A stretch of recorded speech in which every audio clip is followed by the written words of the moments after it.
the window is like, it's the same size as the ones I have in the bedroom, but it's like 3 meters across. And where my desk is the sun just goes straight in your face. Yeah. And you can't see anything. And it's really, really bright in London today. So it's like, I can't bother to deal with that. It's one of those. No, I had the same problem this morning, like trying to do my work and just like sun beaming in my face. So I'm actually down in my bedroom now with the blinds closed. But it's working. It's working. Are you We've both got our cups of tea. Coffee. Cheers. Okay. Cheers, but it's a coffee. I know. But normally I'm not a coffee past, well, lunchtime-ish. It's kind of lunchtime, so it's fine. But really? Yeah, I try not to. But I mean, today I meant to do my training session this morning, but my internet just was not playing ball at all. And it's 3 hours, and I'm in this mindset, even though it's really nice outside, like London, the cases are so high at the moment. I'm just in this mindset of like, well, I'm not going to go out unless I need to go out effectively. It seems silly to, potentially put at risk, any more risk into anyone. I mean, I've gone out go out for a walk still, go for a little ride if I want to outside, but like if it's like a 3-hour training session, for example, for me I've got this thing about, I don't like the idea of crossing into different like councils or boroughs or anything like that. And for me to get to any decent roads where I am, I need to ride out of London, really. And it just doesn't seem. Where in London are you? I'm in Shoreditch. Oh, so I used to live in Crouch End, and I had the same problem. Like it was when I was just starting out as a cyclist, and I literally hated going outdoors for any bike rides because this is pre-corona, this is like in 2017. But I always found that you literally spend about 45 minutes to an hour trying to get out from all the traffic, and it just felt like I just couldn't enjoy it. Yeah, so and it's stressful, isn't it? Yeah, I was so much more nervous as well. I mean, in London, drivers aren't that kind of accommodation towards cyclists. So like if you go, since I've left London, like I've lived in Mallorca and in Belgium, and obviously in Ireland as well, which is where I'm from. And like the different ways that the drivers, are so aware of cyclists. Like in Belgium, they're so good to cyclists. Like they're, give you 3 meters instead of like 1.5. Like they're just so good. And yet in London, I just felt like someone's going to hit me all the time. Yeah, I've had enough close calls here to kind of be in the mindset of I don't like riding in the city. I mean, they've tried to make it better with all these like cycle lanes they put in. I don't know if you saw it in the news about the one that was on like in like Kensington High Street or something, that was like there for I think 6 or 7 weeks, and they ripped it up because all of the people who obviously are very affluent were like, I can't park my car outside of Prada, for example. So they lost their shit about it, complained about it, and it got ripped up after I think it was 6 or 7 weeks. And there's been this like massive uproar about it because loads of families and kids were using it to get to schools as opposed to driving or going on public transport. They were just cycling on these like bollarded off cycle lanes. And so it got ripped up. And apparently the mayor of London turned around and said, because it's funded by the mayor's office or something, I'm not really sure, but not directly by the council constituency, but he's turned around and said, well, you need to pay us back the money then. So really? Yeah. So see, the thing is, like, I think that people think in cities, like you can't have all that cycling infrastructure. Like, people think, London's so busy, there's no way you can put all that stuff in, like all these bike lanes and blah blah blah. But like if you look then at places like anywhere in Europe, basically, like you've got, especially like obviously I'm in Belgium, but like in the Netherlands as well, the whole country is literally just a map of bike lanes. It's incredible. So it is, and that's going through cities as well, so like it is a possibility. But I guess it's just in the culture in Europe, whereas you wouldn't really have that same biking culture in London. Yeah, we don't. I feel like there's a much bigger history internationally in Europe, especially compared to the UK in cycling. I feel like it got to a point where, you know, the car came, and if you, obviously a long time ago when cars started to be a thing, and if everyone wanted to own a car, and it was considered that cycling was maybe a poorer way of transport. So I don't think that mentality ever really happened in Europe. It definitely is something that I think happened here from the things I've read and the people I've spoken to. But there is, I mean, some people argue that London as a city is an old city, but then equally there's incredibly old cities in Europe that still make the infrastructure work. And the other argument that I've seen a lot is like, oh, you know, the roads are already busy. If you take away a lane for cycling, means it's going to be even more busy. Oh But my in God. reality, it That's not doesn't. how it works. Yeah, that's not People how are it going to works. use that more. Like people then begin not using their cars. You know, it's just.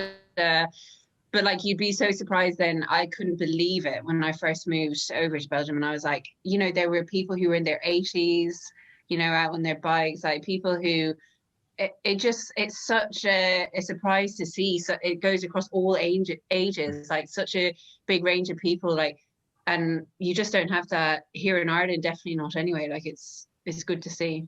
Do you, I mean, yeah, I think that especially if you're in Ireland and you're a bit more out of the way, I'd imagine the actual behavior of drivers is pretty good, as opposed Yeah, probably bad in cities still as well. yeah, definitely. I am actually living, like, I live in the west of Ireland in the middle of nowhere, like really, really secluded. And I don't really worry about cars when I'm on the road here, just because I don't really meet cars. Like I might meet like a handful if I'm on like a 60-kilometer cycle. Like it's really quiet. Um, and yeah, my dad has been, when I'm home, my dad's like high vis, lights, everything. So I'm always like super safe here. Yeah, yeah, yeah. Yeah, It's not like London. yeah, not like London. I mean, I'm fingers crossed. There's a lot of fingers crossed, and you know, I don't know how many I can cross at the moment about it. Hopefully, we'll be moving out of London in the future at some point. I don't know. Where do you want to move to? Well, I own my flat. I bought it some time ago. Basically, I've never really spoken about it, how I bought a flat, but long and short of it, I designed some products. Um, one was one was a product and one was an art installation, and they got bought. And I sold the rights to them, and that allowed me to fund a flat effectively. Amazing. This is going back, oh God, quite a few years now. I don't know when it would be. Can I interject? I want to know what you designed. What Uh, product? One was a speaker which was based on using ceramics.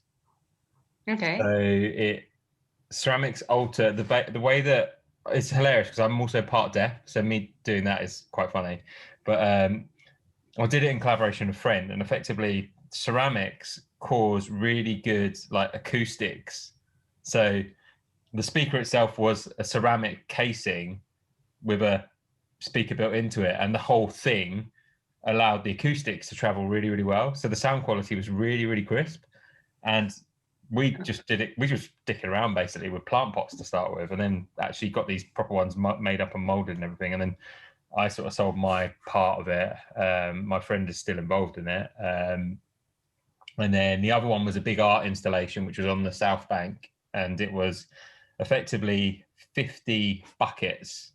Sounds really weird, but 50 buckets that had inside them a lighting system, and they're on like a big rig system. So the bucket, when it was facing upwards, would be turned off, and it had a rig and a pulley system, and you pulled the rope, and the bucket turned down, the light came on and shone on you, and then you Oh wow. push the rope back up, and it would turn off again. So it was really cool, and we did.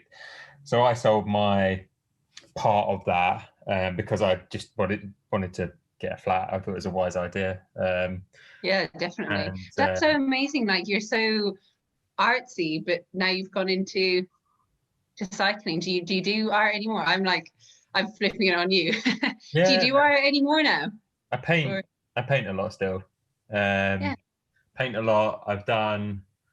It's interesting because I've been trying to do all these kind of like there's a lot of brands that don't necessarily have, or they do have, but don't have creative-minded people who come from a slightly different take.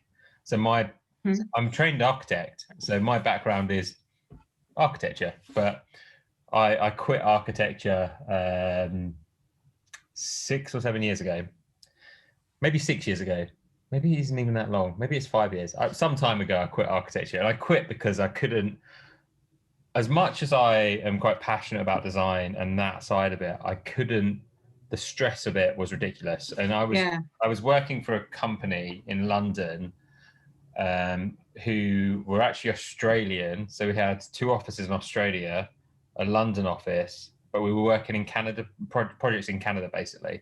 So that equates to 2 hours where Canada and Australia and London in a day. And Oh my God.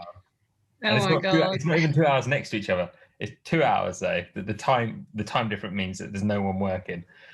And so I worked for quite a few companies. I got to work on some nice projects. I worked on a skyscraper in London, which is really, really cool, which I can see out of my flat, which is also quite funny. Oh wow. Yeah.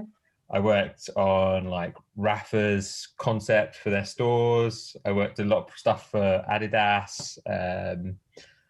I did JD's concept for their stores, which sounds kind of shit, but actually was really, really fun. JD was one of the funnest clients I ever worked with. I worked on Next. In Australia, I worked on like what are they called? Target. I did Target stores, which is like Oh my God, that's so cool. Yeah. What else did I work on? Supreme. Did a Supreme shop. That was fun. Bloody hell, you've done so much. Yeah, I worked on a lot of different projects. And the last like big project I worked with, which was in Canada. I say last one. It was one of the last ones. Was Deloitte's Toronto and Montreal offices. So I did the Toronto one was the regional or global, like Northern America office, and the Montreal one was like a regional one. And the Montreal one was quite cool, but the Toronto one was fucking amazing. Like, it was incredible. And Really? we got to like go out there and help with the build and everything like that one. So I did a mix of architecture and retail design. I did loads of like law firms. They were pretty boring. Worked on Google's office at one point and Facebook's at one point. So I got to work with some amazing projects. I was about to say, you've worked with like basically the biggest companies in the world. Yeah. That's amazing.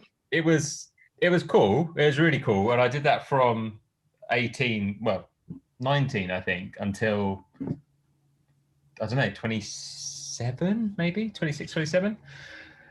And as cool as it was, like, it was great to work with the clients, and I was doing a lot. I was working at a higher level than I should have been for my age anyway. I was sort of helping run projects, and I was doing it because I was just interested in it. I was quite forward thinking and trying to push myself, but I just kept burning myself out really badly. And it was the time when I was doing the stuff between Canada, Australia, and London, when it's flying around, effectively living out of a suitcase for a year, I think it was. I just got to this point where I was like, I can't, this is unsustainable. I put on lots of weight. I was suffering really badly from depression. So I quit. Yeah. And then I worked at another architecture firm afterwards. But I went and worked then for an interior firm, which is when I did like Target and Next and what else did we work on? JD. We did something that was really cool. Jigsaw. Worked on Jigsaw. That was really nice. Oh yeah. And then I basically, at that company, I was there for like a year and a half, and I got to this point on one particular project with one particular client where I was just like, this is bullshit, and I pretty much quit there and then. And then at the sort of time I was starting to ride a bit more, but cycling was always just a means to transport and to get around effectively for me. It was like, I used it as a way to get to uni while I was studying. I used it as a way to get to work while I was working. I had like a shit old Specialized Alley that was 2 sizes too big for me, and it was bright red and it was horrible. But I bought it for like 200 quid, I think. and trashed it.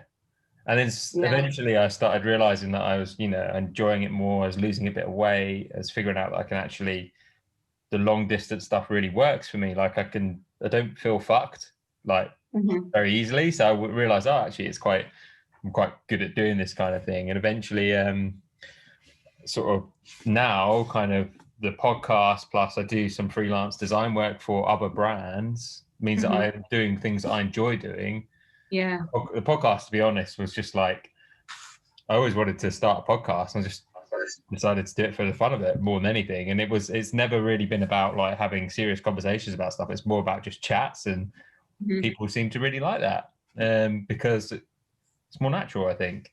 Yeah, the more organic it is. Yeah, definitely. Yeah, because I listen to a lot of podcasts, and there's definitely different takes on it. Some of them are very like structured and very like formal, and that's great. It's amazing to have that, but also you need to have the ones which are just casual chats. And I think like in the current climate we're in, where everyone's like shut up and shut away, it's actually quite nice to have people just chatting shit for an hour. Yes, I love that. I love that. I listen to podcasts all the time, and like I hate the ones that are like read from a script. I really just love to hear people talking. Yeah, just like an escapism. Yeah, and it's really nice. It's nice listening to them when you're riding. I think if you've got like quite a casual ride as well, if you haven't got anything too strenuous, it's actually quite nice. If it's like long Zone 2-1 podcast, I just listen to podcasts the whole time. Same, I can't listen to my podcast because I'm like, I had this fucking conversation with this person. Why am I listening to it again? But what do you listen to? I've been listening to this one. I've been listening to this comedy one. I can't think of the name of it. It's one that my partner suggested. I've got to find it. Which has got some hilarious name, but it's basically just like really bullshitty stories. I don't know if I can find it. I like ones I can have a good laugh with as well when I'm on the bike. I'll find it and I'll send it to you because I can't remember what it's called at the top of my head. And the other one that I've been listening to at the moment is the Taskmaster one. I don't know that. Oh, actually, do I know that?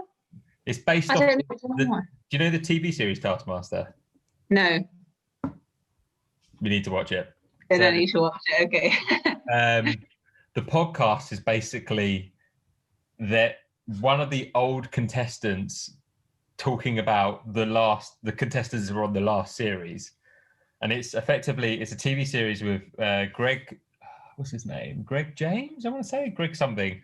I can't think of his name, but he's used to be a teacher. He's now a comedian, and effectively what it is there'll be him and this guy called Alex, and they set tasks to 5 comedians, and they can be the type of tasks can be. It could be something like drink a cup of coffee in the most imaginative way. It could be literally that diverse. So the responses to some of them are just brilliant because they're timed, and what they do is they basically all do the task and they're pre-recorded, and then they sit in a studio and watch it back. So the reactions of some of the comedians is just brilliant because they're like, "Why did I do that? It doesn't make any sense." Yeah. When, like in hindsight, there's like one in hindsight. One of them was like there was a red circle, like of carpet on the floor, quite a big one. And in the middle of it was an easel with a canvas on it, and it was like, and it basically the task was like paint the prettiest picture on this canvas, but you're not allowed to touch the red circle. So. Which makes it hard. So all these like comedians, some of them are like getting like brooms and stuff and like trying to reach across with it. And then one of them they've all got paintbrushes. One of them got the paintbrushes and rolled up the red carpet so he could stand next to the easel. So it's just like really, really clever. That different mentality I really like on it. And it's like a TV series. It's on 4 on demand. All of it's on 4 on demand. Oh yeah. Okay. Literally like I'll binge it and like kind of pick the series where you kind of like the comedians in it. That's what I did. And yeah, there's a podcast based on that. And one of my friends, Stefano, I really like his podcast because it's just like really like informal chats with kind of a similar thing to what I do, but he's very cycling focused and he's also Swiss. So he pronounces things really eloquently. He's got a great accent. Yes. I find him really good to listen to. And his podcast, What's his podcast called? Broomwagon. Ah, okay. Yeah, it's very cycling I'll add focused. all these to my list. Yeah. Yeah, it's quite cycling focused, but it's also, he's just, I don't know, he's a real storyteller. And it's really nice to listen to. And he proper, like, he's so eloquent. I did a podcast with him where I got him to interview me on my podcast. It's really weird. Oh, really? I basically said, right, you're in charge of the episode. And he was like, what? Anyway, I wanted to ask you, and I think it's really topical and really poignant right now. COVID. Yes, because I had it. Yeah. Yeah. How are you now? I'm totally fine. I consider myself really lucky though. So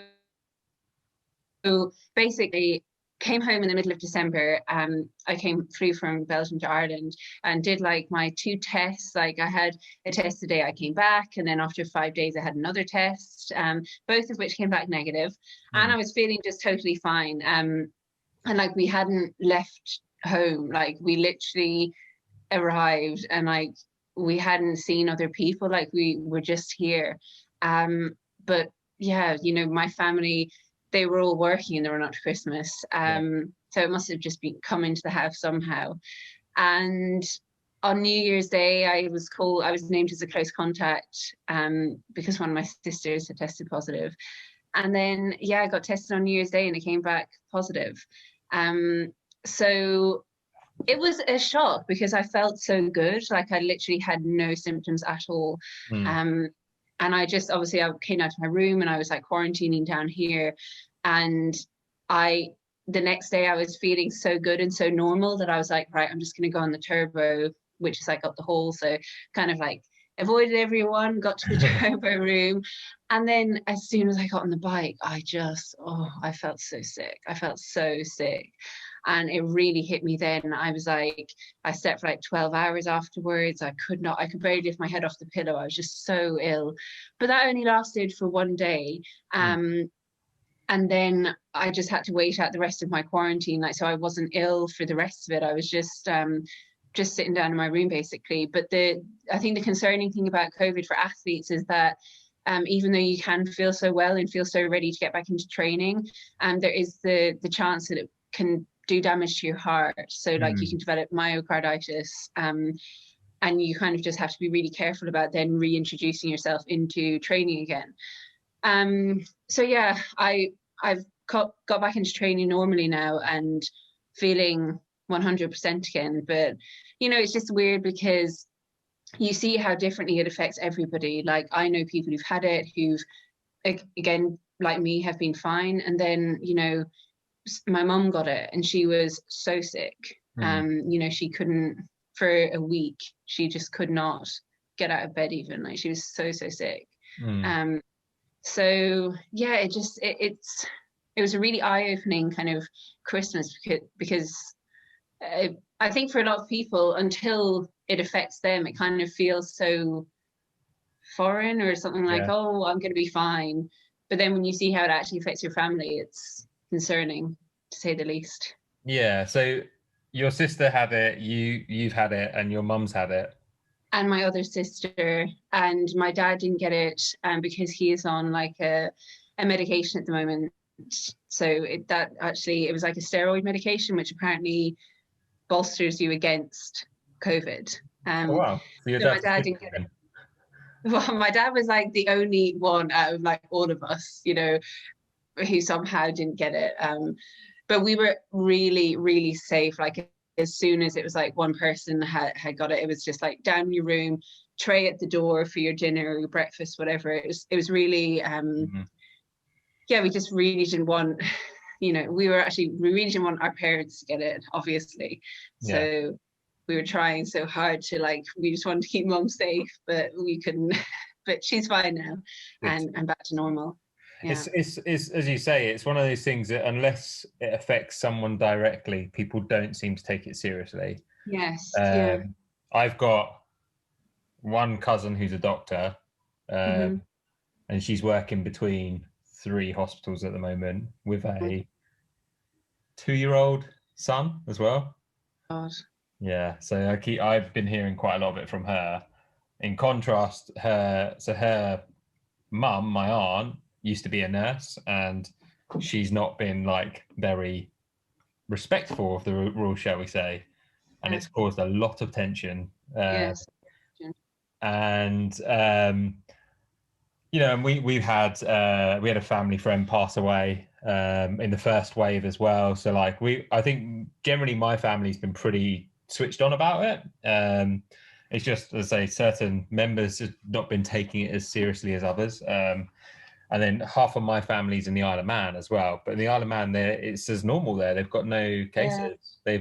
They've just closed the borders basically, which is, I think, is fair enough. It's completely understandable. But part of the thing that was quite sad about it was my stepsister got married, and I was supposed to be going over there in October for a wedding, and they were allowing people over at that point, but there was a very strict, you were quarantining for 2 weeks, potentially quarantining in a prison as well. Oh God. That's the other man. Yeah. And then you'd have to quarantine for 2 weeks when you came out to the UK. And my dad was like, I'm not being funny, but I wouldn't even bother. I just, and I was like, yep, completely agree with you. But I mean, I'm kind of on the same page as you in that now I'm so wary of, like, you don't want to be the asshole who's out on their bike who has a crash and then ends up taking an ICU bed. Like, God forbid that would happen. But, I'm now on Zwift all the time as well, because I just feel, I just guess we all have to do our part now, and it's... Yeah, exactly. Yeah, there's been like the odd occasion where I've had to go out because of like work stuff, but I've tried to minimize that and limit it as much as I can. When I'm out doing the work things, it's been like making sure that everything is as safe as possible. Hand sanitizer all times, massive bottle of it. I know. And my hands are so dry. Oh yeah, I've got really like sensitive skin as well, so I have to, what is the brand? I found the hand sanitizer that's got aloe vera in it, and it's really, really God, okay. Yeah, that sounds good, because mine are just like getting destroyed with holding the bike. My handlebars anyway, they're dry from that, but they're getting like a double whammy now. So yeah. But it is. I don't know. I mean, it's noticeable definitely that cases are starting to drop in the UK, but they're still alarmingly high. So, and with this new variant as well, we're seeing it's not necessarily that it's more deadly. It's just it's easier to catch. It's that simple. Yeah. I just hope that more people start to kind of listen, take advice. We are allowed to go and ride outside, but do you have to ride outside? Yeah. That's kind of my thinking on it. As you say, the whole concern about taking up a bed in a hospital when there's not even enough beds as it is, quite frankly. And I think I'm quite, as I say, I'm really conscious of it because of my cousin and hearing everything. She very openly talks about it on Facebook and stuff to family, which I'm like, good, because hopefully more people listen.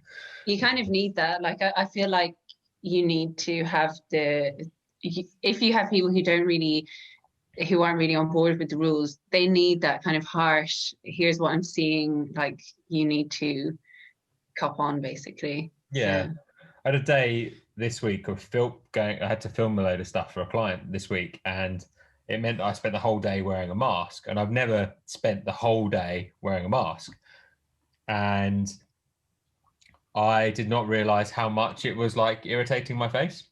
Yeah. And just a tiny thing like that, you think any hospital staff is wearing a mask the whole time they're working, plus you bear in mind probably to and from work. And I was just thinking, fuck me, like I've just had to wear this while I've been working, and like I basically had to go out and do some filming stuff and then come home, and I just wore it while I was working outside because it was like, there's other people in close proximity. We're allowed to do this because of what the job was particularly for, but it was kind of like, I've not thought about the fact of wearing a mask all day and how much it actually is fucking annoying. But it should be done, Yeah, we're the lucky ones who like, can be at home. Those people who are obviously working in the hospitals, God, Mm. I feel sorry for them. But it's kind of, I think as well for me, it's just kind of reached almost saturation point. I'm just like, oh my God, I can't hear about COVID anymore. It's kind Yeah. of like, how are we still here in like 2021? I never ever thought it. Like, I just never thought it. Like, the fact the racing season is meant to kick off, but everything is getting cancelled. Like, well, not like the big, world tour races, but all my races in Belgium are getting cancelled. Like, it's just thinking, like, how are we still here? Like, how is this Yeah. still going on?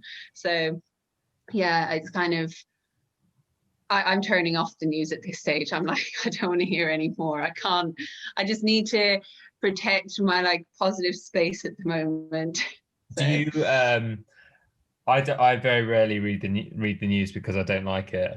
It sounds silly, but I just don't like looking at it. But I do follow an Instagram account called the Happy Broadcast. oh no, I don't. I follow the good news movement and Upworthy, and they're like every day. It's like a really heartwarming Yeah. video or a lovely story. I'm like, this is what I need. This is what we all need. Happy So, Broadcast is a really good one. oh, It's I like will follow that. I think they do a summary on Sundays, and it's basically it'll be 5 stories over the course of the week, and they're always really positive ones from around the world. And it could be anything from like this species of animal is no longer on the most extinct, potential of being extinct. It could be something like that to this person did this, and we think it's really awesome. So we're going to share. Yeah, I love that. Like, It's really, I really just good. want to celebrate all the little things, like, whatever it is. It's nice to kind of have that. My Instagram feed just needs to make me feel happy, because I feel like if you look anywhere else, like if you look on Facebook or whatever, all you see is like negative, rising numbers, blah blah blah. So all I'm looking at is like happy news. Yeah, I can't deal with Facebook. It's just for me, it's the literally the only reason I have it is to for my family to get in touch with me. That's it. Yeah, I hate I it. actually don't know why I have it anymore. Like, it's definitely something I could delete, because it's really, I feel, but at the same time, I feel like if something big happens in the world, like, if there's a huge news story, Facebook is the first place I go, because I'm like, I'm following all like the Irish Times, the Independent, like that's where I Yeah, go first. But it's like definitely like the redundant, like boring social media. Like, I don't want to spend too much time on it. it's apparently now the biggest user of Facebook is like the over 40s. Yeah, that does not surprise Yeah. me. And so like 40, I think they're saying the biggest cluster is between like I think it's like 45 and 60 now. Yeah. Like it's an older demographic. Um, Yeah, definitely. Because like my sister's a teacher at a secondary school, and I don't know why we were talking about it, but she was saying to me like they wouldn't even have Facebook, which to me I'm like, what? Facebook? Like, that's kind of the basic one that you almost have to have. They don't have it, which is obviously a sign of the times, and I am old. just remember the MySpace days. Those were the days. I know. Bebo. Yeah, Bebo having some crazy music playing in the back of your profile. Yeah, yeah. Oh man, it's weird. I think like we grew up at that time when social media just went bang. Really, Yeah. there was like 10 of them Hmm. that some would last like a week, and then some of them sort of survived, and then they were like, and then it just ended up being that Facebook effectively kind of overtook everything quite quickly, Yeah. and now And Facebook owns everything. I wonder what the next one will be. Like, I'm always thinking that obviously TikTok now is like the big thing, but like I feel like I am almost too old for that. I'm 27, but like, even my sister was like, you can't go on TikTok. Like, so I have TikTok to watch videos. She was like, you cannot post anything. Like, you're past it. So, I feel that I don't know what the next thing will be, because for me, like Instagram, for example, like I can't imagine what can replace that. Whereas I suppose when we had Bebo, we were all thinking, oh, nothing can replace Bebo. We're always going to have a top 10 or whatever Yeah, it was, your top nine, So I do wonder what the next kind of thing will be. yeah, it's going to be interesting. Well, the thing is, Facebook owns so much now. Mm. They kind of have the monotony of it all. So we'll see. I mean, I feel that like, yeah, TikTok seems to be the one that a younger generation is probably buying into now. But I have the coordination of a slug, so there's What no, to do the dances. so I there's don't think no we way. like. No, I don't think that we can do that. Like the dances is for like the 12 and 13-year-olds. But I do always find it funny when you see old people do it, like old people doing Yeah, it. I was like, that's brilliant because you don't expect true. it. And then Yeah, we tend true. to be the ones that do really, really well. But yeah, I mean, you look at Instagram's tried to kind of incorporate that kind of technology into it as well. And I think we're probably at that point now where maybe a new one might not come, but the existing ones are just going to keep developing and finding ways to, Yeah. the problem is we're at a point where there's, having spoken to friends who work at, I got a good friend that works at Twitter, for example. Mm-hmm. He was saying to me, we're at this point where the big social media platforms are looking at like things that are getting like new startups and stuff and going, oh, we'll just buy it. It's Oh, literally it. really? Yeah. And these startups Wow. are kind of going with this angle of going, I want to get bought by Twitter, Facebook, whoever it is, because Wow. they get a lot of money for it. Yeah. But to me, it's almost like, and from that, you're then straight away getting absorbed into the right, I guess, social sphere that you might need to be involved Yeah. in. But it's Yeah. such a tricky one. It is definitely such a tricky one. But at some point, something's going to happen, and we're all going to be like, "Oh fuck, I didn't see that coming." Yeah. Oh, Instagram shut down.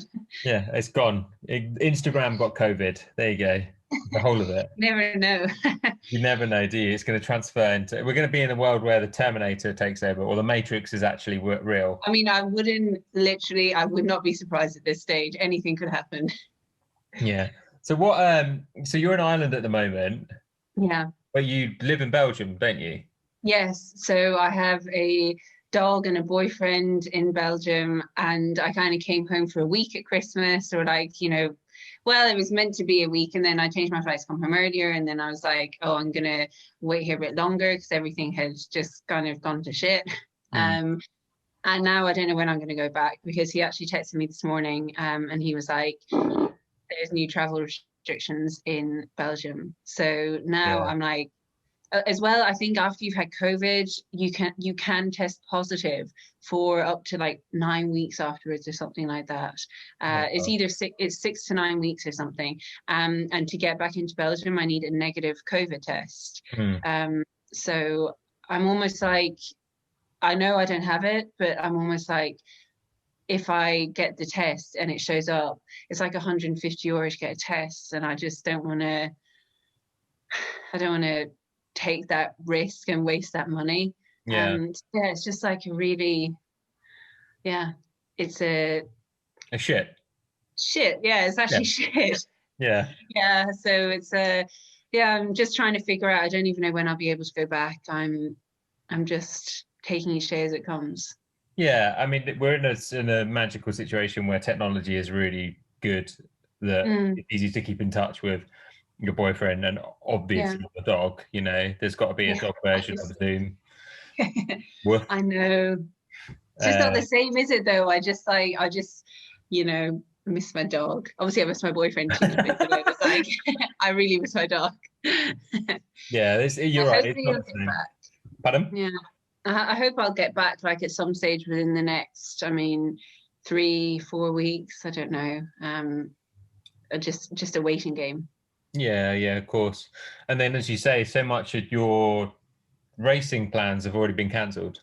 Yeah, so um, I'm with a club team in Belgium, and like we can do UCI races, and then you've got like your local kermesses, and they're on like 2 or 3 times a week.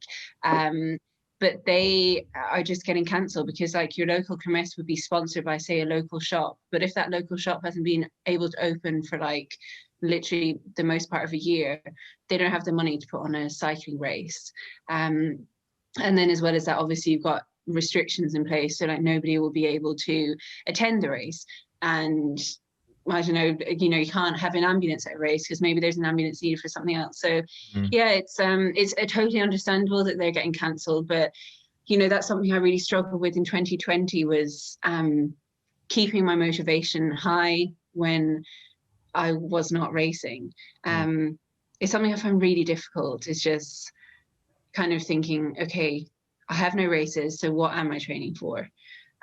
So I really need to work on that. I didn't think I'd be in this situation in 2021. So now I need to definitely put something in place so that I'm motivated for something. Yeah, it's just difficult. It's about having a target date, isn't it? Something Yes, you yeah. can work towards, no matter if it doesn't happen, it doesn't happen. But at least then you've got something in place. Yeah, Which is a big exactly. reason why I don't race, because Yeah. I find I get much more out of creating challenges, which are often harder than any race that I found anyway. Yes. But it means that because I'm creating a challenge, that the flex is in I've there. seen the challenges you've done. Oh, fuck. Yeah. You've done crazy things. Yeah. I don't want to do the Box Hill one That again. 107, no, but the 107 kilometers for 107 days. Yeah, Didn't you do that before? That was insane. Or was it 107 miles or 107 kilometers? I did 107 kilometers for 107 days, and then I did 107 miles last year. I did That's 107 insane. miles every year of every day the Tour de France was on. That was hard. Insane. The 107 kilometers Yes, every I day can't for imagine 107 that. days. That was the reason why the 107-kilometer one was hard was because I was still working a normal job at the time. That's what made it really, really Oh hard. my God. So I was still working in, it was the last design firm I worked for. And I pretty much quit after that challenge because I was like, nope, don't do this anymore. But I was Just getting up done. at like 4:30, riding, going to work, and then finishing off whatever I didn't finish after work. And Oh my God. the problem was, is it meant like Monday, Tuesday, I was getting up early and being able to do it. But then by Wednesday, it was like half of it before work, half of it after work. Thursday and Friday, it was like the majority of it I was doing after work because I was so knackered that I wasn't being able to wake up early enough. Then Saturday, I'd end up sleeping half the day, ride in the afternoon, and Sunday I'd feel good and just it'd be like a normal day. But I started it, And then back to the start again. yeah, and I started it 2 days before my birthday intentionally. It was stupid, but I started. My birthday is the 18th of December, so I started on the 16th because I wanted to finish it before Flanders because it's my favorite race, and I wanted to go out there and watch the race and enjoy it and not have to think about it. So I wanted to make sure I finished the day before, and so the last day was the Flanders Sportif. Basically, it was hard. It was really hard, but what made it hard was having to juggle life more than anything. You know, Yes. like literally thinking about eating. That was really hard. Like actually going, oh, I need to take time to prepare a meal for dinner, and Oh God, I yeah. hated, yeah. Um, but then 107 miles during the Tour de France last year, that I think that was harder. And the reason why I think it was, I mean, I made the route as hard as I can make it riding across. I rode across the UK. So I started in London, went to Land's End, went from Land's End to John O'Groats, and then is that the right way around? That is the right way around. Then from John O'Groats, I went to the most eastern point, which is called Ness Point, which is like Norfolk way. And then from there, rode back into London. And every day was a minimum of 107 miles. And Oh my God. I had rest days like the pros had on the Tour de France. So it was exactly the same schedule, but the actual distance was further than the men's Tour de France. The elevation was Oh my God. the elevation was nearly twice that they did in the Tour de France. And the amount of time riding was like, I think it was like 45 hours more or something crazy. But Oh I, Jesus. what I didn't think about, which I knew it was going to be hard because I made the route hard. I knew it was going to be hilly because I made sure it went through like the Lake District, the Peak District, like through the Scottish Highlands, like. But the Southwest, Cornwall, fucking brutal, so hard, Yeah. so hard, like the riding there because it is just super sharp climbs, super sharp descent, and it's continual. Oh. But I everyone said to me, like when people do Land's End, John O'Groats, everyone said that's the hard leg.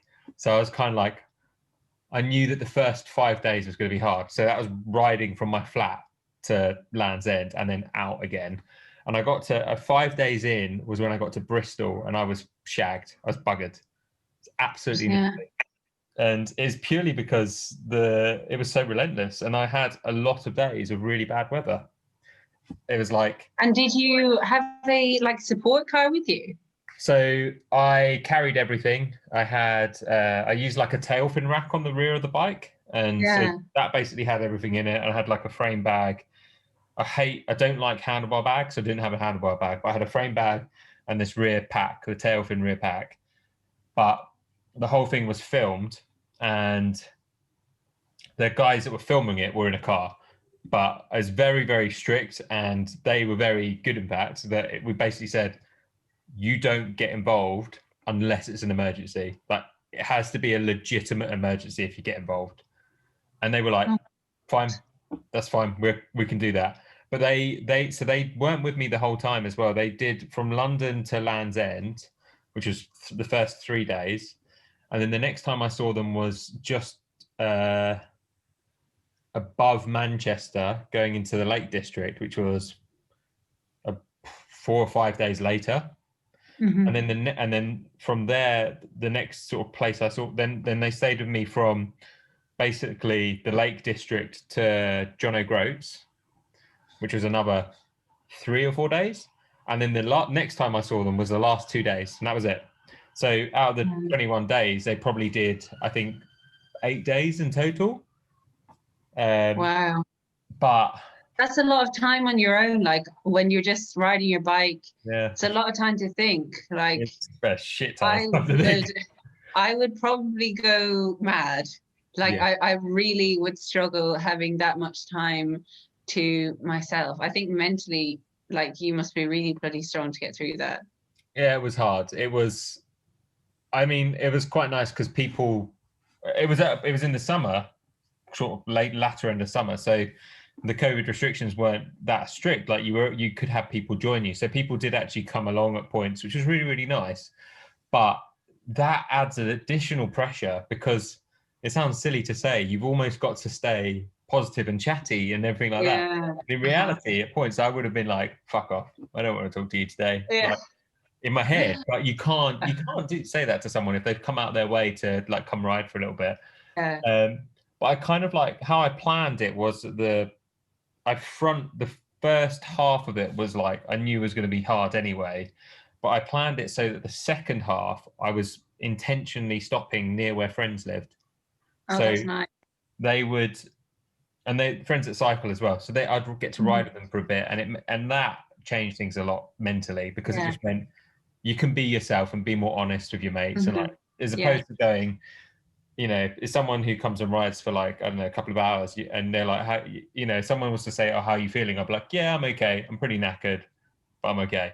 If it was my mate, the response would be something like, I'm absolutely fucked. This is really fucking hard. But yeah, that was hard. And I think looking at the training stress numbers and everything is the hardest thing I've done. Wow, God. Like, I'm not surprised though. That is really, really hard. It took, that's crazy. It took months to get over it. Did you take, like, after you finished, had you kind of reached that point where you're like, I can't be on my bike? Because I know that feeling. I didn't ride. So the tricky bit was, I finished it at the start of September, whenever the Tour de France finished. But the tricky bit was, because I'm an ambassador for Movember as well, I was always going to do something for Movember. But I planned it to be the end of Movember, very intentionally, to give myself time off the bike.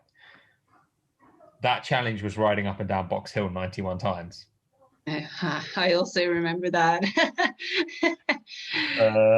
And so I took a month off the bike, and I pretty much had a month of getting my legs working again. Oh yeah. Like getting some riding in and getting used to riding again. But then I think by then it was tapered down for like 2 weeks, 2 week taper, like a long taper before it. And then that challenge was literally a case of survival. It's horrible. I've actually never done Box Hill. Like, I don't know, like, what's the average what average percent is it? Like, is it steep in parts, or what is it? The average gradient, I think, is 5%. Okay. There is like I think there's a couple of bits on it that are like, there's like one of the hairpins, I think, is like 16% or something. But the problem with it as a climb, to do that many reps on it, is it's quite technical to descend. That you've got 3 very sharp turns.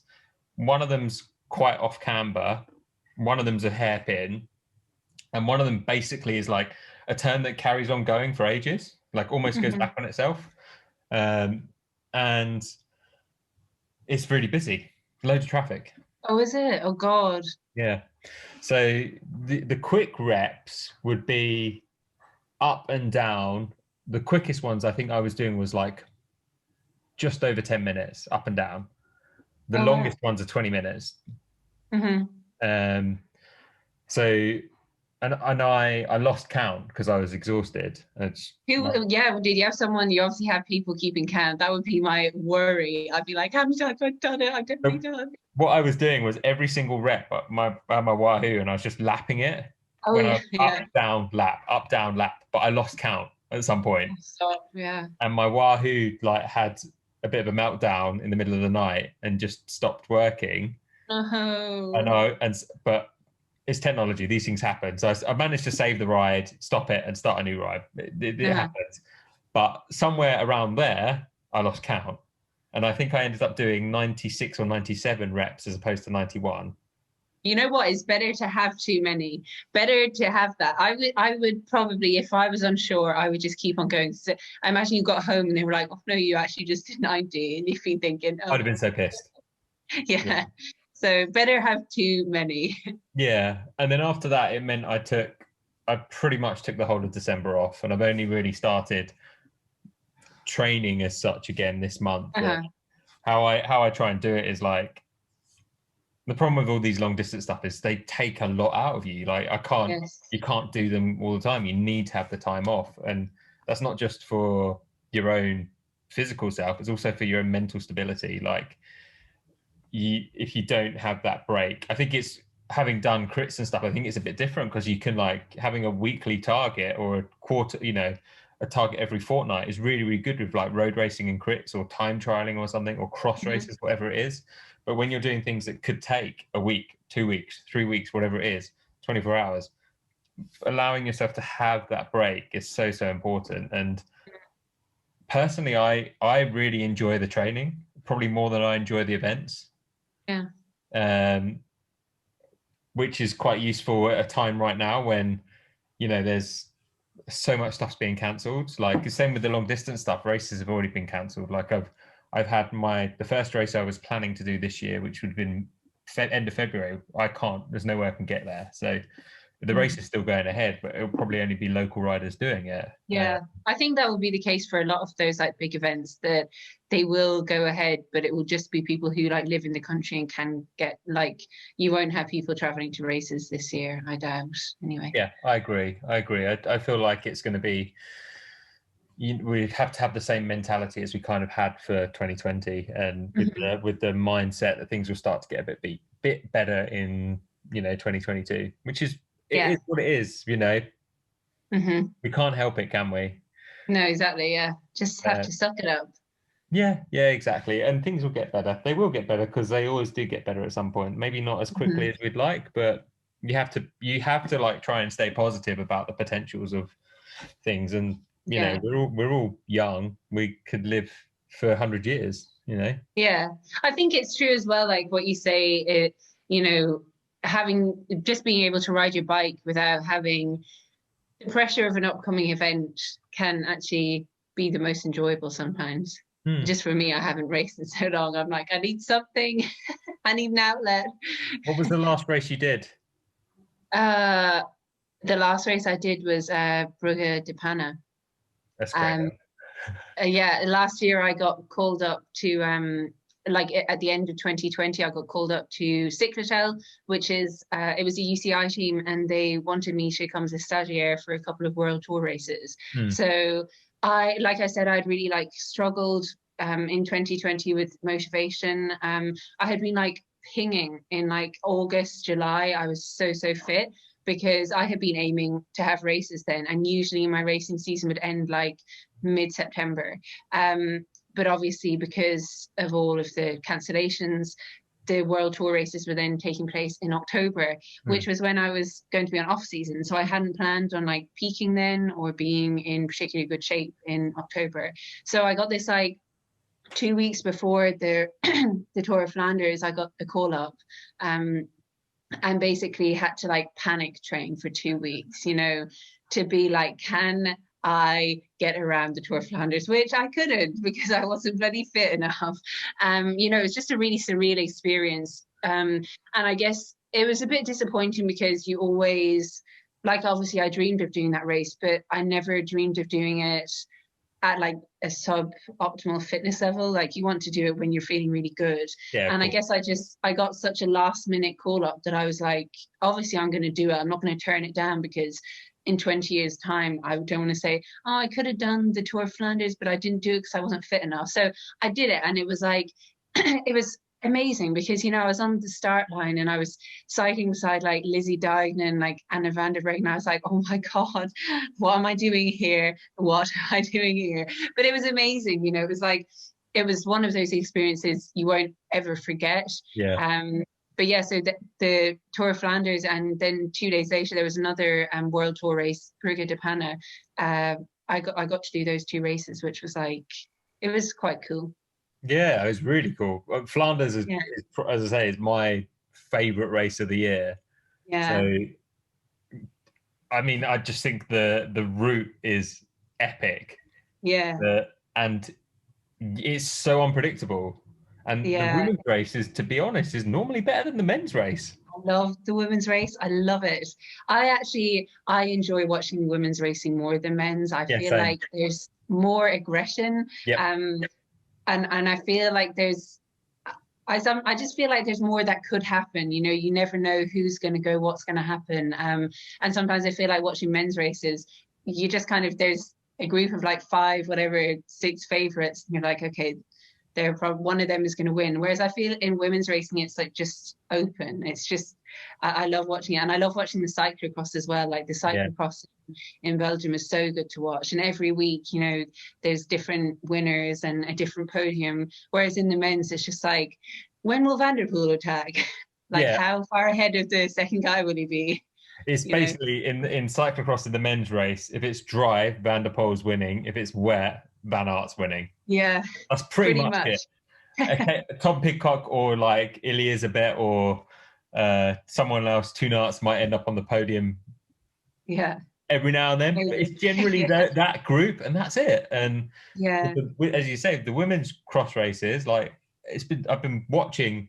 I mean, Lucinda Brand is kind of dominating. Yeah, Lucinda's amazing this year. Like that's incredible. But she's kind of like, she was good last year, but this year she's just boom, boom, boom, like constantly winning. She's amazing. So consistent. She's been so consistent, and she pulls some of the best pain faces going. Yeah, she does. You can tell she's really getting stuck in. Yeah. It's great to see. Like, it's really nice to see that kind of. I agree with you. I think women's racing is.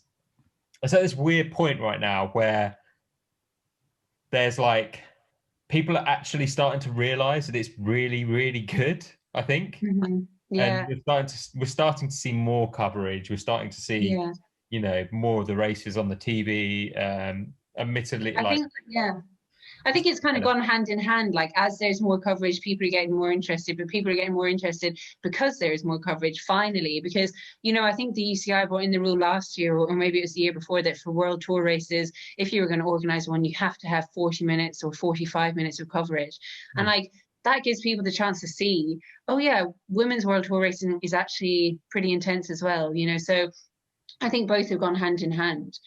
People are watching it and more interested because now finally there is more coverage, and hopefully it just keeps increasing. Because it's great that now there's 40 or 45 minutes of coverage, but like, you know, with the men's, you can watch it from the start. begun, or like maybe like 50 kilometers in or something. You know, it's you want to see that as well in the women. So hopefully we're moving in the right direction. Yeah, and I think like you look at the caliber of the teams as well this season. Like SD Works now, I can't see past. They're gonna own it. They're gonna absolutely annihilate everyone else. It's gonna be amazing. Can't look past it, can you? It's probably is the strongest women's side. Yeah, And it's to think amazing. they nearly didn't have a sponsor.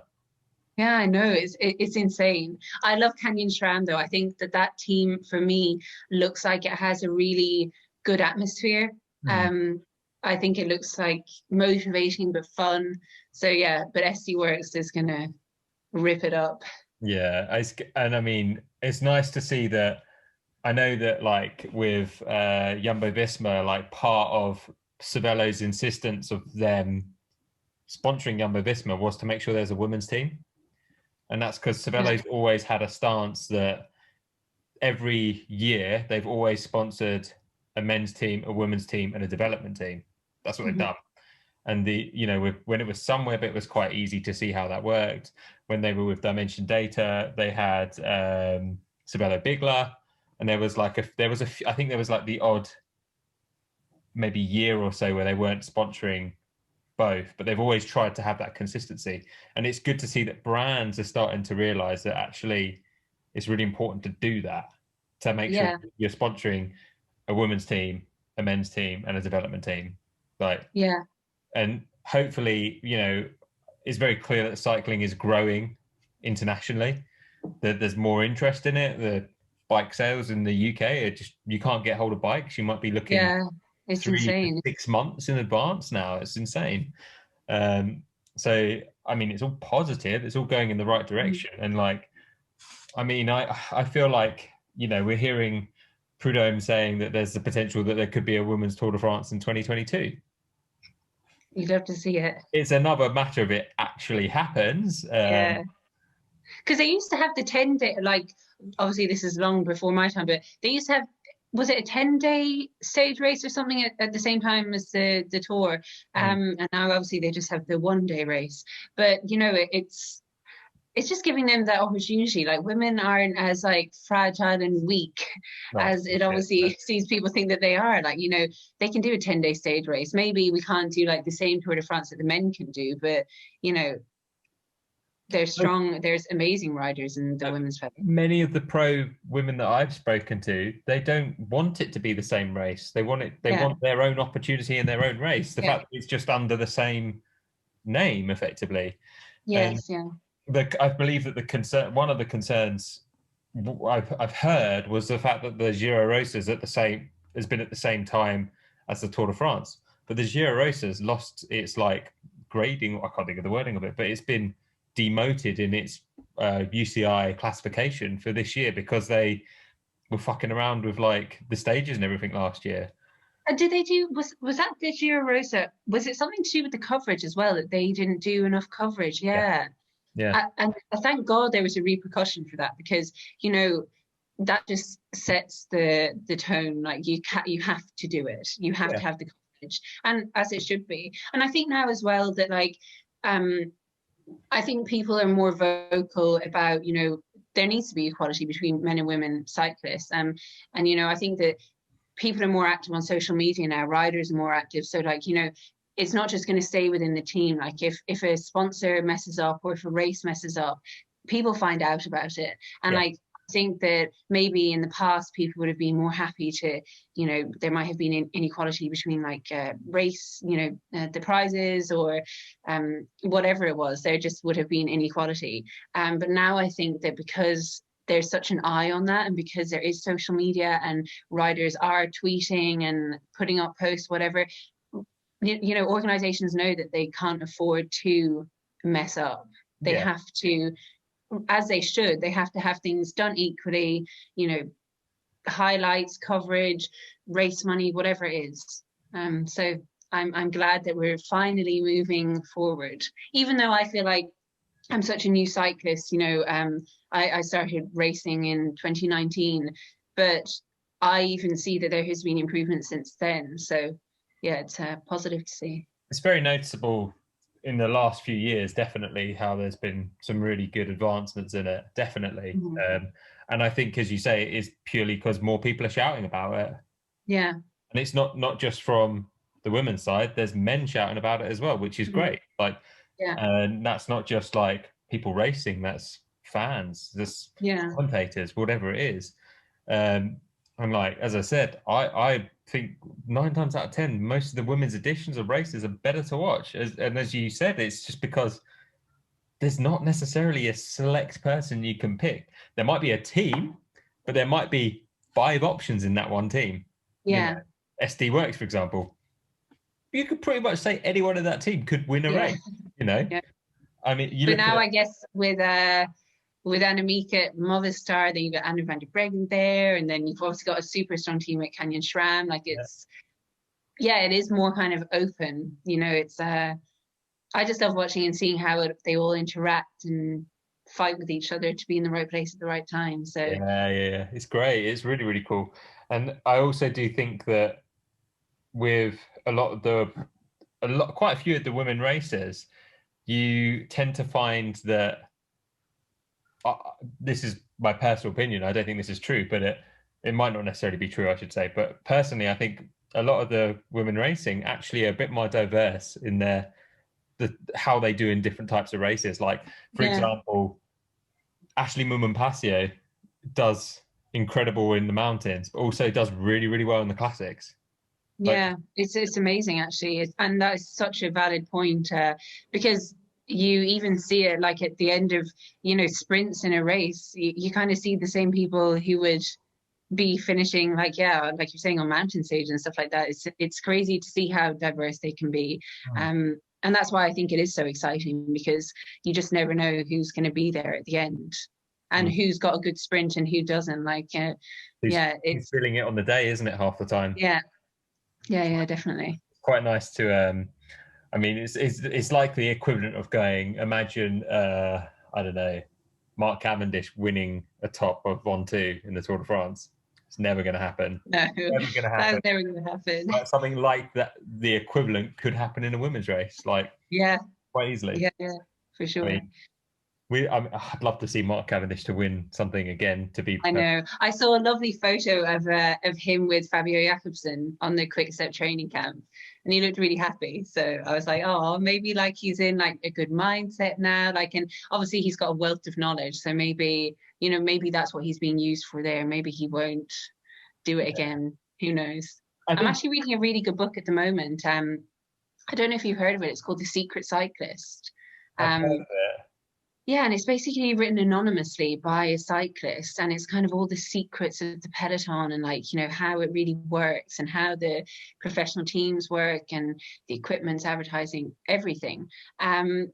But yeah, I was looking it up online, like who is the secret cyclist, like who actually wrote this book, and some people think it's Mark Cavendish. Really? Yeah, so it's actually like it's a really interesting book, but yeah, nowhere is definite on who wrote it. And I guess if it was Mark Cavendish, he probably put things in there to make you think it wasn't him. But yeah, it's a really interesting book. It could be Mark, but it was released in I think it was 2018 or 2019, and he was kind of talking about, now that I've got a wife and kids, so could be him. But yeah, I think now that he's with Quickstep, he's probably obviously sharing all of his knowledge, but maybe he will be like given the chance. Yeah, it'd be lovely to see, wouldn't it? Like, he's always been one of my favorite cyclists, and I know. And when he finished that race, what race was it when he was crying at the end? That was awful. I was watching that live and I was like, oh my God, oh no. Like, he was so devastated. He was like, I think that's my last race as a professional. Really what's that? I can't remember what race it was, but it was one of those. It was one of those moments where you're going, that's not how this guy should before. That's not how this should end. I think Bradley Wiggins was quite vocal about it, saying this is not how Mark Cavendish leaves cycling. Yes. Definitely not. Can't end like that. And I think he turned around and said, I'm skint, but I'll pay for something. Yeah. Which says a lot, really. Like, you look at the caliber of rider that Cav has been for, basically since he was at HTC High Road or whatever it was, or even earlier than that. Like, he's been at such a high level for so long, and it's purely because he's had a very bad luck with his health and with crashes over the last Yeah. couple of years that people have just written him off. But as you say, the knowledge and experience that he has and his mindset and way of thinking is very well known, that he's got like a photographic memory, like he can remember everything on the end of a stage race when he's done the recce. And that knowledge to any team surely is worth a lot. And that's not Yeah. necessarily, you know, admittedly, yes, he's towards the latter end of his career, but still could be a great lead out man, still can share a load of experience to the younger guys in the team. Yeah. Raced more Tour de France and well, Grand Tours and half of the pros that are still racing right now. So to me, it was, I know that Quickstep don't pay. He basically has been sponsored. I'm not sure who by, but one of his personal sponsors is helping fund his salary. Oh, okay. Because I was wondering. Yeah. Oh, wow. I don't know who. I wouldn't be surprised if it was like Monster Energy or something, but someone's paying part of his salary for him to be at that team because they didn't have the budget for it. And I'd imagine he probably took a pay cut as well, because I think he probably is quite adamant that he wants to finish his career at that team, which is, Yeah. it makes sense. He has probably some of his biggest successes at that team. So it's nice to see him, you know, go full circle and go back there and be quite cool. I mean, Quickstep have got what, 3 or 4, I think 4 sprinters on the team now. Sam Bennett, Fabio, Cavendish, and I don't know who else. I feel like the guy's name is something like Alvaro Hogg. Oh, I don't, you know what? My name, I'm not too good with the names. I think he's like Colombian or something. I'm not sure, but I don't think he's like from Europe. I think he's from America, South America. I'm pretty sure there's another sprinter on that team. Yeah. On the point of Sam Bennett, have you seen that TV advert of him? Yeah, that's very good. That's a very funny TV ad. I thought that was so good. Yeah. It's really like just dry humor. Yeah. It's very like, I saw it and I was like, good, that's quite amusing. And he's actually, so often you see these adverts, you just think, oh man, sports people can't act. Actually, Yeah. he's quite good at it. As I was thinking, when I first started, I was going to be like, oh no, please don't let this be like awkward. But he was actually, quite funny. Yeah. It was really. He had that like, it's a bit at the end where he's like, it's not a nappy, it's to be more comfortable. Yeah. He's like talking to himself all sad. I thought that was very good. Yeah. I haven't pre-warned you.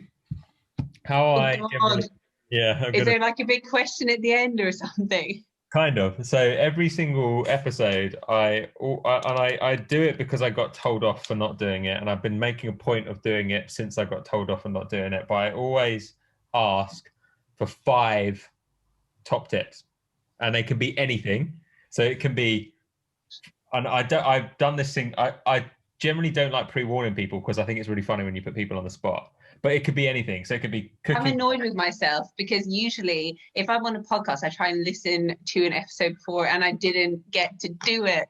I always like, because there's always these, actually the reason is because I actually listened to another podcast, Private Parts with Jamie Lang from Made in Chelsea. It's actually really funny. And at the end, they asked for like an inspirational tip, and I was always thinking, imagine I was on a podcast and someone did that, I wouldn't know what to say. So now I've got to think of 5.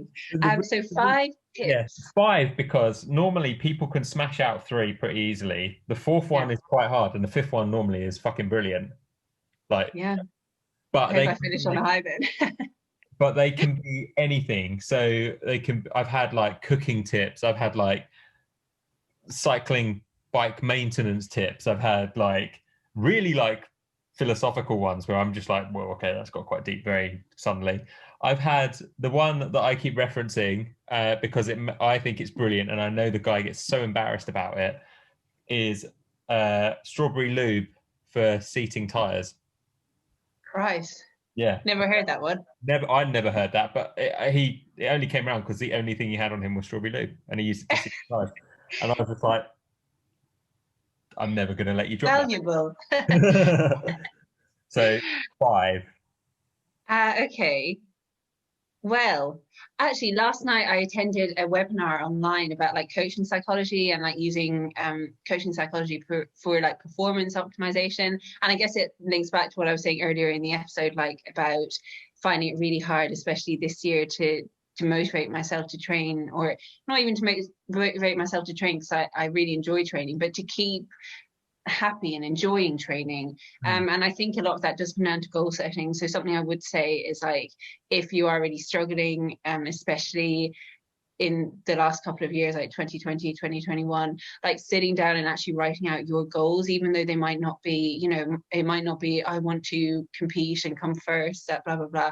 Like having a realistic goal for you that is a bit hard, but not like super hard. I think that that is something, I think it's really important to do that if you're trying to keep training and focused and you know, enjoying being on your bike. I think that, you know, setting a goal, and it doesn't have to be a performance related goal, it could just be a distance related goal, but kind of breaking that down into chunks week by week and just having something that you're working towards all the time.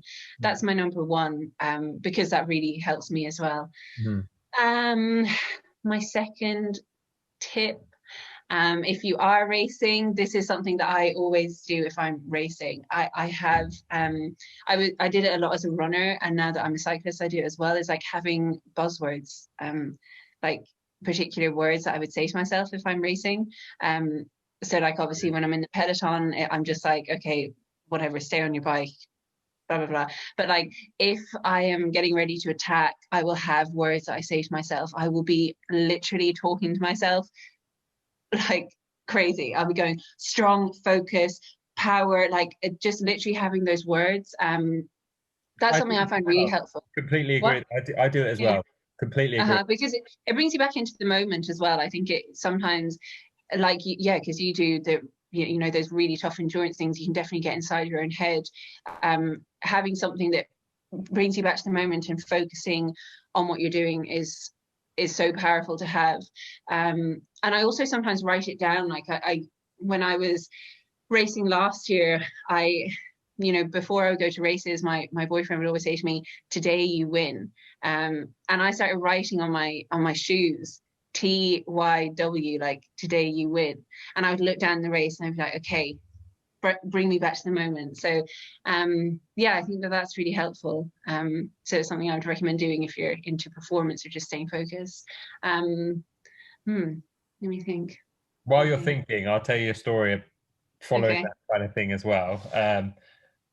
I can't remember the name of the book, but I read a book talking about sports psychology, and something that I found that works really well for me, especially for the long distance stuff, is smiling.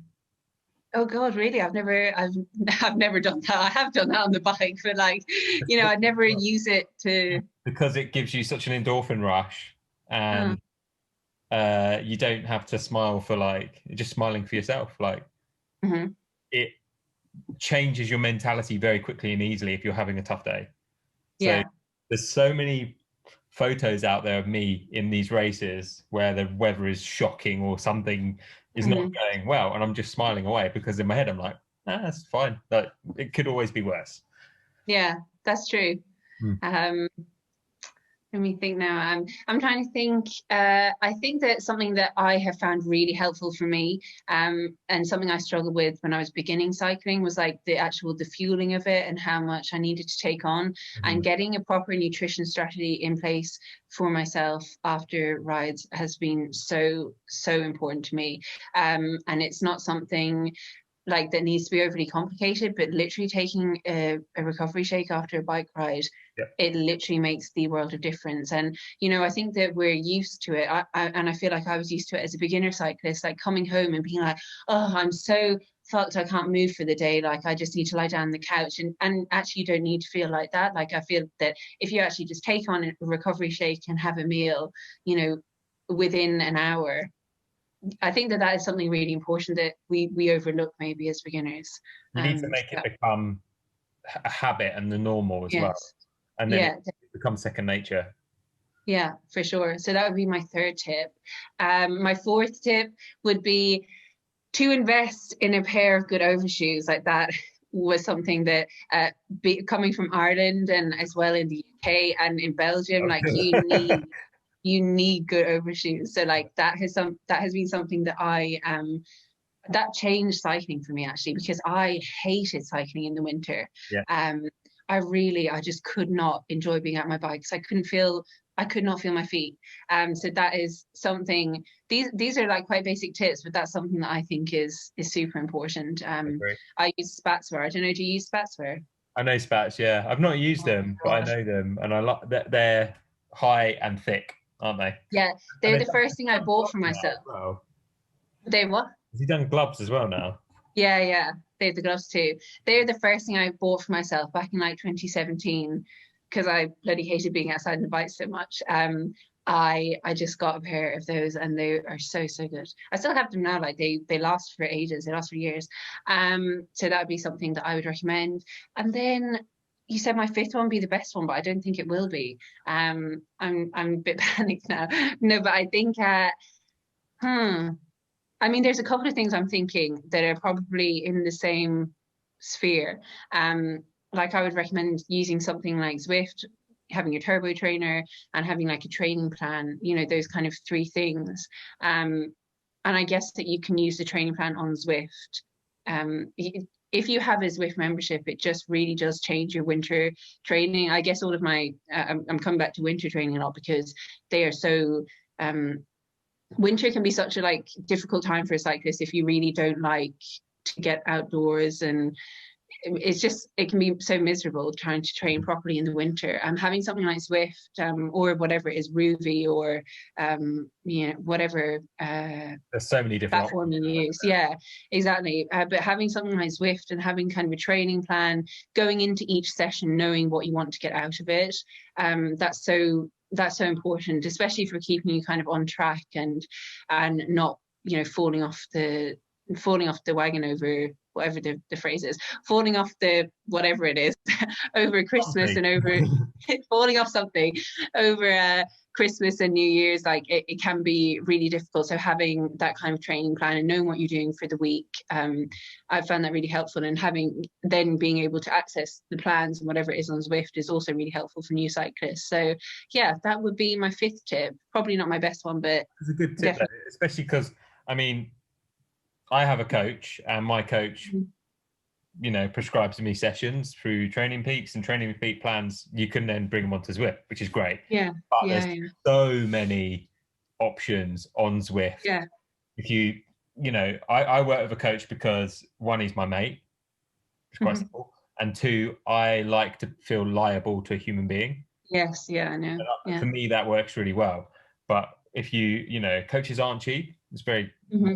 they're not cheap. It's a very qualified profession, but there's so many options and training options out there on Zwift, Ruby, Road Grand Tours, whatever one it is, and you can follow a training plan, set up what your goals are, and Mm. they're great. They're really well good. They're really, really good. And Yeah. I think that, as you say, like the good thing about things like Zwift, etc., is that I remember before Zwift existed, sitting on a turbo trainer, just thinking, "The fuck am I doing?" Like, so Yeah. boring. But actually, Uh, having a stimulus to look at and keep you entertained is really, really good. Also, yeah. Netflix, amazing addition to your training. I If you know. do Yes. SN2 ride, it's great. That's what I've been doing. Uh-huh. So Yeah. there are and it definitely, I think having those platforms allow us to do that is great, especially in the winter and during lockdowns as Hmm. well. Yeah. Being able to come in after work and like I think on Zwift they've got these 30 minutes to burn, 30 to 60 minutes to burn. Like being able to just say, yeah, right, all I want to do is get on here for like 45 minutes. What can I do? Picking a session and just going and doing it. It's such like I guess a lot of my stuff does come back to motivation, because really for me, having that kind of motivation of ticking off intervals or being with other people, even if it's on Zwift or on the road, whatever it is, like that really helps me to just stay focused and stay enjoying it. So yeah, definitely think that's valuable. Nice. Yeah, Perfect. Oh, it's come good. here. It's gone dark. And now it's light. Hey, the magic of Yeah, electricity. I'm in Ireland anyway because it started raining outside, so it just looks like I'm sitting in the dark. It's still unbelievable sunny here. Yeah, And it looks lovely. I can see the yeah, sun beaming in. Yeah, and I've got a grand total of 3 hours to sit on Zwift now. Well, enjoy it. I'm on a rest day, so I'm Yeah, just gonna do nothing. I've got 3 hours to do today, and then I've got 2 hours to do tomorrow, and then tomorrow is just like I think it's like 10 minutes at threshold, 10 minutes chilled, 10 minutes at threshold, 10 minutes chilled. Today is just 3 hours in zone two, and then I had to do that yesterday, and I actually was like, what am I doing? And I'm usually pretty good at just getting it done even on the turbo, but I was really thinking like, Christ, this yeah. isn't this isn't it. Like, this is not fun. I found if I'm starting to feel like that, which I was on Wednesday, I did 2.5 hours on Wednesday. If I'm starting to feel like that, the next day I don't ride my bike. Oh, well, then it's worked out pretty well because today I had a rest day. I didn't know I had. So I was like, oh, lovely. When I checked it this morning, I was like, oh, that's so nice. Yeah, and it does come down to that motivation as well. Like if you're Uh, not motivated to do it, like for me, I wasn't motivated to do what I need. I was yesterday was supposed to be like an hour, just literally spinning my legs out because I'd done Monday, Tuesday, and Wednesday were pretty hard. So yesterday was mhm. just like an hour spinning the legs out, and I was like, I don't even want to get on the bike today. Don't have the motivation to do it. But it's meant I'm more motivated to go and ride for 3 hours now. So it Yeah. does all come down to motivation, I think. And it's really, really, as you already said, it's so important in the winter. And on that Hmm. note, I'm going to stop taking your time because You get on that turbo. I want to go and ride on the turbo for 3 hours. Thank you so, so much. And I hope you get back to your dog and your boyfriend soon. Oh, so do I. Thank you for having me on, and yeah, enjoy your ride. Yeah, cheers. Talk to you soon.